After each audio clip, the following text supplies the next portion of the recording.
And I didn't want you to do that out of duty, out of the marriage rather than the love. You were ill, Yes. and you didn't tell me. No. Elena. I know. I'm fine now. 3 years of treatment and I'm fine. I wanted you to know because you spent 3 years thinking you weren't enough, that our marriage ending was about something you failed to be. And it wasn't. It was never that. You were always enough, Stefan. I just couldn't let you sacrifice yourself for me. Why now? Why tell me now? Because I couldn't let you be happy while carrying the wrong story about yourself. And because the woman, whoever she is, she deserves you to know you're worth the effort. You always were. Her name is Josephine. Tell me about her.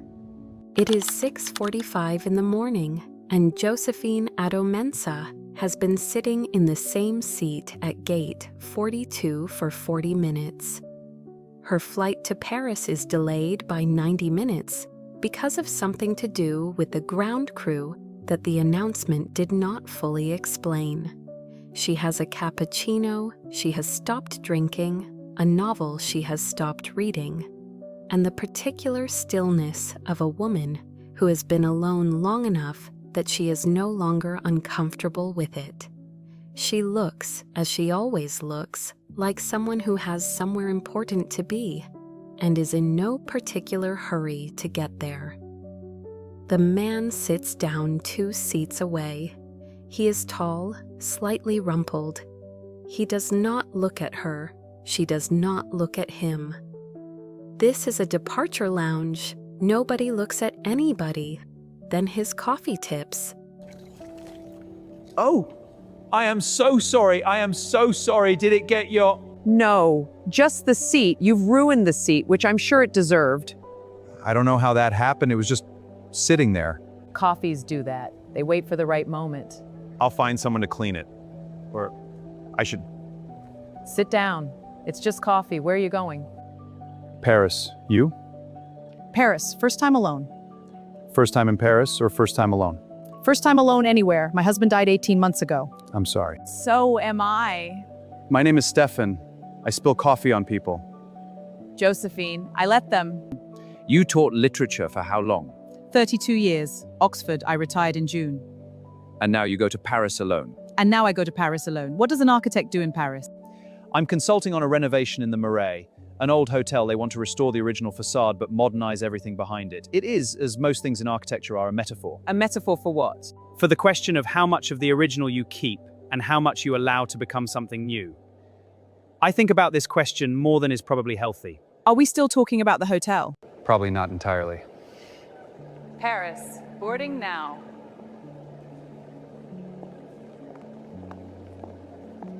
As Josephine takes her seat by the window, she thinks, that was the best conversation she has had since Marcus died. And then she thinks, that is a strange thing to think about a man whose last name she does not know. Josephine has had 4 days in Paris. She has walked along the Seine in the rain, eaten alone at a small restaurant in Saint-Germain, where the waiter called her madam with Madame, such perfect bon appétit. respect that she nearly cried, visited the Musée d'Orsay twice, and slept better than she has in 18 months. She is at the departure gate heading back to London. She has her boarding pass in her hand. She is thinking about nothing in particular. You're on the same flight. I'm on the same flight. That is either a remarkable coincidence or you've been following me. I have been in the Marais for 4 days looking at brickwork, I promise. How was the hotel?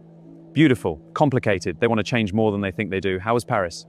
It was exactly what I needed. I cried in front of the Musée d'Orsay, and a French woman gave me a tissue without asking any questions. It was very Paris. Good crying or bad crying? Both. And then neither. Just crying, like the pressure releasing from something. Josephine, I don't know your last name. Adomensa. And yours? Kovac. Kovac. Well, it was very good to see you again, Stefan Kovac. It was very good to see you again, Josephine Adomensa. I hope your next trip is also exactly what you need. They board the plane. They are still 6 rows apart. He does not ask for her number this time either. She does not offer it. But something has shifted in the air between them. Some small and significant thing. You look good, Mom. You look like you haven't slept. I've slept fine. How was Paris, really? Really good, better than good. I'd forgotten what it feels like to be somewhere just for yourself. Dad would have liked that you went. Yes, he would have. He always said I gave too much of myself away to other people's schedules. I met someone, by the way. What? Not like that. A man at the airport. He spilled coffee at me and we talked for an hour while the flight was delayed. Then he was on the same flight home. He's an architect, Croatian-British. His name is Stefan Kovac. Did you get his number? No. Mom! Claire, it was a conversation in an airport. People have conversations in airports. It doesn't have to become anything. Do you want it to become something? I don't know what I want. That's the first time I've been able to say that in 18 months. It used to feel like a problem. Now it feels like progress. Josephine is in Rome because Diana said Rome in October is the only correct decision a person can make. Diana was right. She has been here for 5 days. She has seen the Colosseum at dawn, eaten cacio e pepe at a table so small she was practically in the kitchen, and bought a silk scarf from a market vendor who told her it matched her eyes, which was not accurate, but was a lovely thing to say. She is at the departure gate. She has an espresso. She is reading, actually reading this time. She hears him before she sees him, his voice, speaking in accented Italian to someone on a phone call, laughing at something. No. Rome? A church restoration in Trastevere. 6 days. You? 5 days. Diana's instructions. Who is Diana? My oldest friend. She gives excellent travel instructions. You look different from Paris. Better or worse? Better, like something has been put back. Rome does that, or maybe it's the cacio e pepe. I found a place in Trastevere, tiny, about 9 tables. Not the one with the green door? The one with the green door. Stefan, I think the universe is trying to tell us something. What do you think it's trying to say? London, now boarding.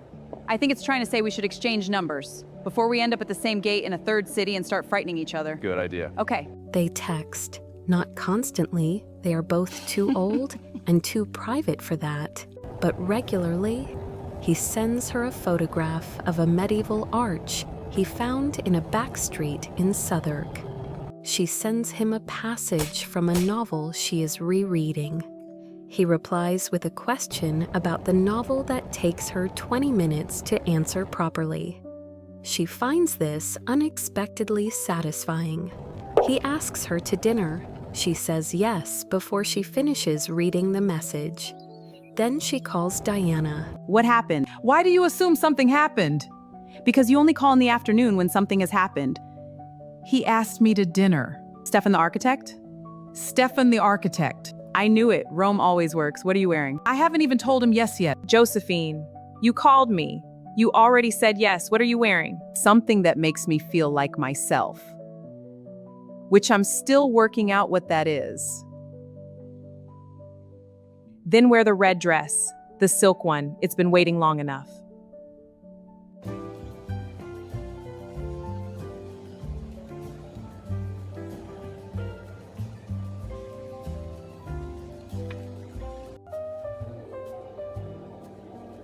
You look... I want to say something that isn't clumsy, but I'm not confident I can manage it. Then say the clumsy thing. I prefer honest to polished. You look like someone who has decided to be fully alive again. It's remarkable. That might be the kindest thing anyone has said to me in 2 years. I mean it. I know. That's why it's kind. They order, they talk, they eat slowly, the way people eat when food is not really the point. She tells him about Marcus, not the grief, but the man.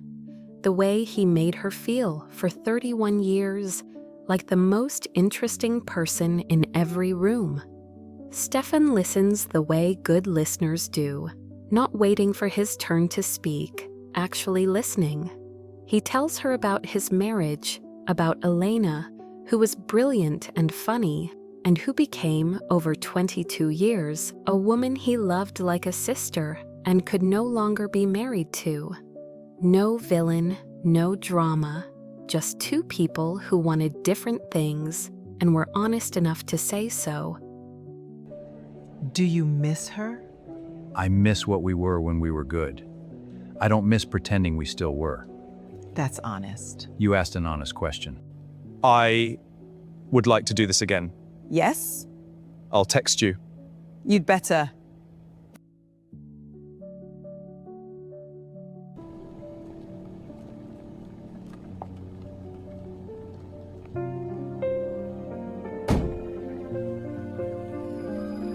They have had 3 more dinners, 2 walks. One afternoon at an exhibition at the Tate Modern, where they argued pleasurably and at length about a sculpture that looked to Josephine like a mistake and to Stefan like a revolution. They are becoming something. Neither of them has named it. Both of them know it is being named quietly by the fact that neither of them is stopping it. I Googled him. Good morning, Claire. Good morning. I Googled him. Of course you did. He has a very successful practice. He's won awards. He teaches at the Bartlett sometimes. Good. I'm pleased he's competent. There are photographs of him at events with a woman. A lot of them. In the last year, she's blonde, she's about 40, and she's mum. She's very beautiful. Do you know who she is? No, she's just there, in the photographs. She looks comfortable beside him. Then I'll ask him. Just like that? Claire, I'm too old and have been through too much to play games about things that matter. If it is something, he'll tell me. If he doesn't tell me, it answers the question itself.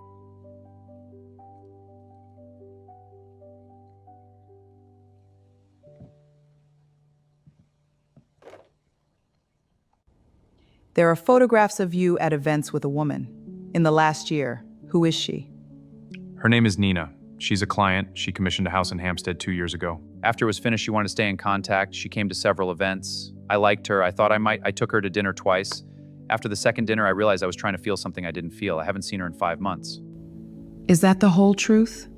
That is the complete truth. All right. That's it? What else would there be? You answered honestly. I'm not a young woman, Stefan. I don't have the patience for anything that isn't honest. I know, that's one of the reasons I'm not interested in being anything other than honest with you.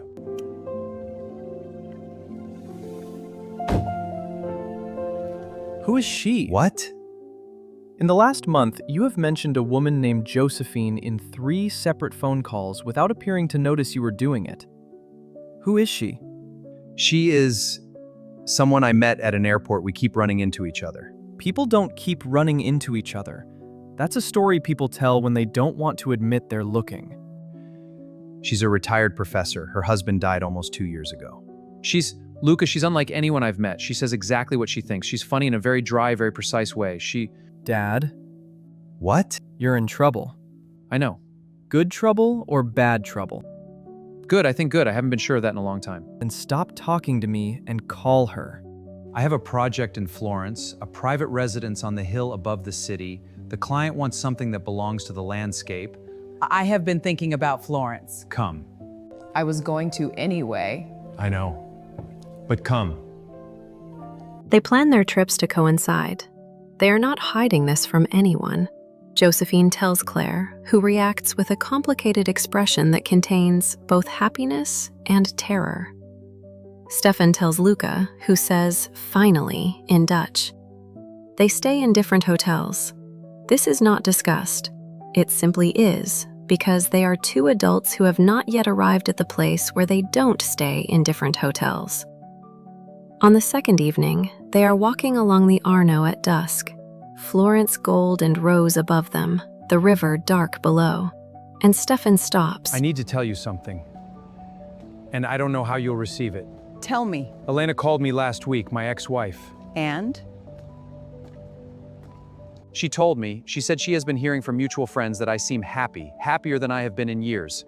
And she said she wanted me to know, she said there is something I don't know about why she left, something she has never told me. She said she has been carrying it for 3 years and watching me try to build a life and feeling guilty about it, and she wants to tell me in person. She's coming to London next month. What do you think it is? I don't know. I have thought about nothing else for a week.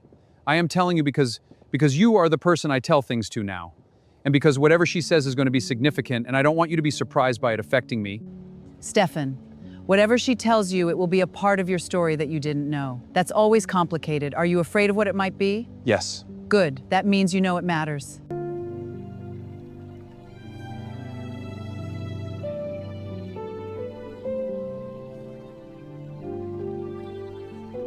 I want to ask you something, and you don't have to answer. Ask. When you think about Marcus, do you feel guilty when you are here with me? In the beginning, yes. The first dinner, I drove home and I cried and I thought I was betraying something. But then I thought about what Marcus actually believed. He believed that life was for living and that refusing to live it was the only real ingratitude. He would be insufferable about this, actually. He would be so pleased with himself. He always said I needed someone to argue with me about books. Do you argue with me about books? Constantly. You have terrible taste in contemporary fiction. My taste is perfectly fine. You have high standards. Guilty. When I left, I told you I had fallen out of love, that we had grown apart. That was true, but it was not all of it. What was the rest of it? I was ill, Stefan. I found out 3 months before I asked for the divorce. It looked serious. They thought it might be very serious. I didn't want you to. I knew you. I knew if I told you, you would stay. You would reorganize your whole life around taking care of me. You would do it completely and without complaint. And I didn't want you to do that out of duty, out of the marriage rather than the love. You were ill, Yes. and you didn't tell me. No. Elena. I know. I'm fine now. 3 years of treatment and I'm fine. I wanted you to know because you spent 3 years thinking you weren't enough, that our marriage ending was about something you failed to be. And it wasn't. It was never that. You were always enough, Stefan. I just couldn't let you sacrifice yourself for me. Why now? Why tell me now? Because I couldn't let you be happy while carrying the wrong story about yourself. And because the woman, whoever she is, she deserves you to know you're worth the effort.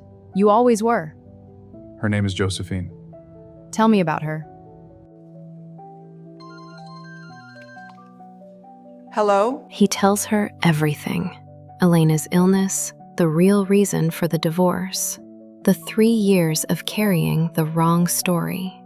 He tells it all in one careful, unhurried account, the way he does everything, precisely, without drama, without asking for anything.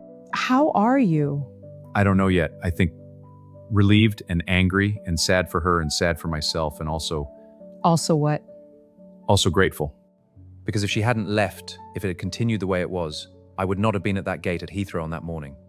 I would not have spilled coffee toward you. Stefan, come to Oxford this weekend. I'll make dinner. I'll bring wine. Bring something Croatian. I've never had Croatian wine. It's very good. You will be surprised. I've been surprised a lot lately. I'm getting used to it. He comes on Saturday. She cooks Ghanaian food, groundnut soup and rice, the way her mother taught her, the way she has not cooked it for anyone but family since Marcus died. He eats it with complete sincerity and says it is the best thing he has eaten in years. She believes him. After dinner, they sit in the living room. The fire is on. Her books are everywhere. Marcus's books, too. She has not moved them. Stefan picks one up, a novel by a Ghanaian writer she taught for 20 years. Did you teach this? For 15 years. It's one of the most precise accounts of grief ever written, and also one of the funniest books in the English language, which is not a contradiction. We carry the dead with us, not like stones in our pockets, but like a second pair of eyes, always looking through the same world from a slightly different angle. Is that true? For you? Yes. More and more it feels like a gift rather than a weight. Marcus's eyes he saw things beautifully. He made me see things beautifully. Josephine, I want to say something, and I want you to know it is not said lightly. Then say it. I think I am falling in love with you. I am not sure because it has been a long time since I felt anything like this, and I want to be accurate, but I think that is what this is, and I think you should know. I know what this is too. I need you to be patient with me. I have nowhere else to be. Everything has been good. More than good. They have fallen into a rhythm. Weekends in Oxford or London, texts during the week, one more dinner at the Italian restaurant in Marylebone that has become theirs without being declared so. And then one Tuesday morning, Stefan calls. His voice is careful in a way that makes her sit down before she knows why. I've been offered a project. What kind of project? A major one, a cultural center in Dubrovnik. It would be, Josephine, it's the kind of project you don't refuse. It's the kind of project you build a career toward. It would take 18 months, based in Croatia. Croatia? I have not said yes. I wanted to talk to you first. Why? We've known each other 6 months. You don't make career decisions around someone you've known 6 months. Don't I? Tell me what you want to do. Not what you think you should do, what you want. I want to take the project. And I want you to still be there when it's done. Stefan, I will be 60 in April. My daughter is in London. My life is in Oxford. I am not going to pretend that 18 months doesn't matter at our age. Neither am I. Then go. Take the project. It's the right decision. And we'll see what 18 months looks like. You make that sound simple. I make it sound honest, which is not the same thing. She does not cry. She sits at her desk and she thinks. She thinks about Marcus, who died and left her without warning. She thinks about the difference between someone leaving and someone being taken. She thinks about the terrifying arithmetic of getting older, and the even more terrifying arithmetic of closing yourself off because of it. She picks up her pen. She writes, not a letter, not a book, just words. The way she has been writing since Rome. The way that has been saving her, quietly, from herself. She writes, I am 58 years old. I have loved one man completely. I am not sure I know how to love another one. But I am also not sure I know how to stop myself from trying. He's going to Croatia for 18 months? Yes. And you told him to go? Yes. Are you all right? I think so. I think, Diana, I spent 2 years being terrified of being alone and then very slowly stopping being terrified. And now the question is whether I trust this enough to wait for it, whether he's worth the discomfort of hoping. Is he? Yes. Then that's your answer, Jose. Marcus would say the same. Marcus would say I'm being dramatic and to get on a plane to visit the man in Dubrovnik. Then get on a plane. Gate 42. Gate 42. Come in spring, April pre your birthday. I'll show you Dubrovnik. I've never been to Croatia. It's the most beautiful country in the world. I'm not objective, but I'm right. I'll come in April. Final call for British Airways Flight 848 to Zagreb, Croatia. I will text you an embarrassing amount. I will respond slowly to maintain some dignity. Of course you will. Bye. Bye. He texts her a photograph of the Dubrovnik harbor at sunset. She texts back a passage from a book. He asks which one. She says, come home and I'll tell you. He sends a laughing emoji, which she finds unexpectedly endearing. Claire meets someone, a kind, quiet doctor. She calls Josephine at midnight, giddy, and Josephine listens and laughs and says, about time, and means it. She goes to Dubrovnik. He meets her at the airport.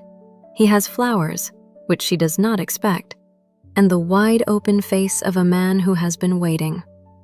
She sees the city from the hill above it at dawn and understands immediately why he loves it. They have 4 days. They walk the old walls. They eat seafood on a terrace above the Adriatic. I love you. I love you too. Say it again. I love you, Stefan Kovac. That is the best sentence I have heard in 61 years. She starts sending him pages. The writing she has been doing. The thing that has been saving her. He reads every word and calls her and says, Josephine, this is a book. I know. It's the best thing I've read in years. You have terrible taste in contemporary fiction. Luca visits London and comes to Oxford to meet Josephine. They have lunch in her garden. Luca is 34, warm, incapable of small talk, exactly like his father. Claire meets Stefan over video call and is, for the first time in this whole story, speechless. He charms her completely in 11 minutes, which Josephine finds both unsurprising and satisfying. January, 14 months in. There is a silence. For 11 days, Stefan does not text. He is brief and distracted on the one call they have. Josephine does not demand an explanation. She waits. She is not young, and she is not afraid of silence. But she is also not without fear. The fear is quiet and specific and very real. He's gone quiet? 11 days. Have you asked? Once, he said he was fine and he was sorry and he would explain. That was 7 days ago. What do you think it is? I think the project has hit something difficult, or something personal, or both. I think he is in a place where he goes quiet instead of talking, which I knew about him and am trying to respect. I also think I am 59 years old and I am not going to collapse over a man going quiet for 11 days, but I would also like him to stop. Call him. I've called twice. Call a third time. I'm sorry. I should have called. What happened? The project hit a wall. The city council changed their requirements, fundamentally, structurally changed them in October. I've spent 3 months redesigning. Everything I built in the first 10 months, I had to take apart what I made. I found that very hard to do. Why didn't you tell me? Because you are the person I am most myself with, and I didn't want to be diminished in front of you. Stefan, you are not diminished by difficulty. You are diminished by disappearing. I know. I'm sorry. Don't disappear again. I won't, Josephine. 4 more months. 4 more months. Then I'm coming home. Yes, you are.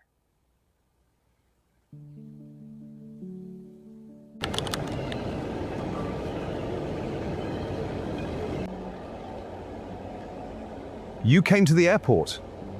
Of course I came to the airport. She brings him to Oxford. His flat needs airing. He'll deal with it tomorrow. You've reorganized. Marcus's books are on the left now, mine on the right. It took me a year to decide to separate them. It felt like the right time. Is it?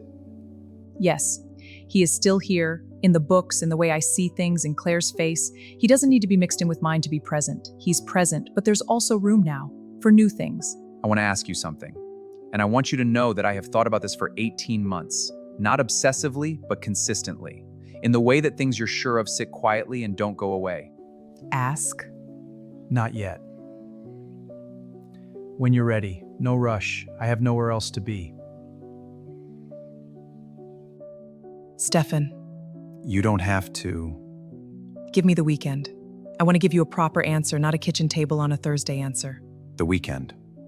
Keep it until then. I don't want to look at it all weekend and lose my composure. What does it feel like when you think about saying yes?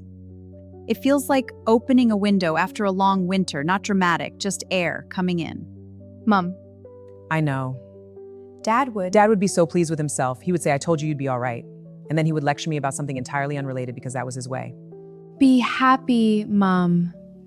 I'm working on it. Stefan comes back to Oxford on Sunday morning. He does not know what she has decided. He does not ask. He brings Croatian wine and a newspaper and sits at her kitchen table like a man who has learned the art of waiting. I have 2 conditions. Tell me. I keep my name, all of it. Hyphenated, complicated, Ghanaian, all of it. Of course. And we get a flat in London, near Claire. I'm not moving to Clerkenwell full-time, but I need to be near her. We'll find somewhere. Will you marry me? Yes, Stefan Kovac. I will. I love you. I love you too. They are going to Lisbon. Their first trip together. Not adjacent trips, not coincidental airports. Together. They are at gate 42. This is not an accident. Stefan has requested this gate specifically, which required a phone call to the airline that he found slightly embarrassing and did anyway. Gate 42. I know. Where it started. Where it started. The boarding announcement comes. Now boarding. They gather their things. They walk together through gate 42. The gate where a spilled coffee and a 90-minute delay started something that turned out to be, against all reasonable expectation, the rest of their lives.